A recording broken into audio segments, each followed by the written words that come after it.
were positioned to become the owners of the many valuable assets of the Soviet system. And they were correct. Many of them did become the new capitalists, although there were other groups that also formed this new class, people from the criminal class and so forth. In our view, this was not an accident. Although no one had quite realized it in advance, the Soviet system, which we refer to by the name of state socialism, had a central contradiction. That on the one hand, the economy of the Soviet system was designed to deliver benefits to ordinary people. Full employment, a guaranteed job, inexpensive vacations, secure retirement, free health care, free education. But these were given to the people.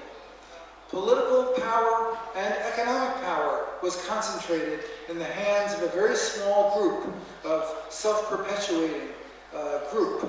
And at the beginning, this group was made up of people who believed in building a new society. But over time, they were transformed by people who rose up within this system, interested mainly in power, prestige, and privilege. Eventually, they were bound to make a move to overthrow this system. And Gorbachev's perestroika gave them that opportunity. And they acted on it very effectively.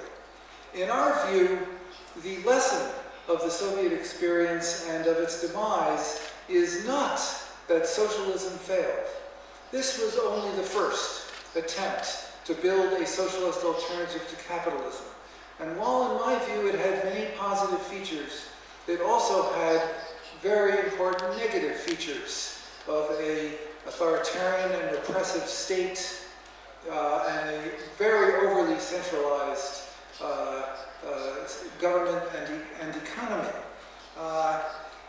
In my view, humanity's future we need to learn from the experience of the Soviet Union that socialism can be effective and can survive in the long run only if political power, economic power are held in the hands of the people, if power flows from the bottom up.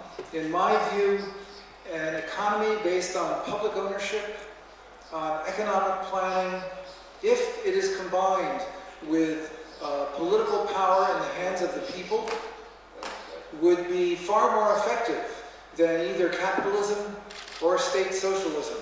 And that many speakers at this forum, at this conference, have mentioned that nobody likes neoliberal capitalism, but they always tell us there is no alternative. And this is our real problem, that we must have an alternative. And in my view, this is the alternative. There is an alternative. I believe that a socialism that is based on public ownership, economic planning, and democratic and participatory institutions are the only hope in the long run for the human species to survive, for everyone to meet their needs, and to get out of the crisis that capitalism has placed us in. Thank you. Thank you, Dave.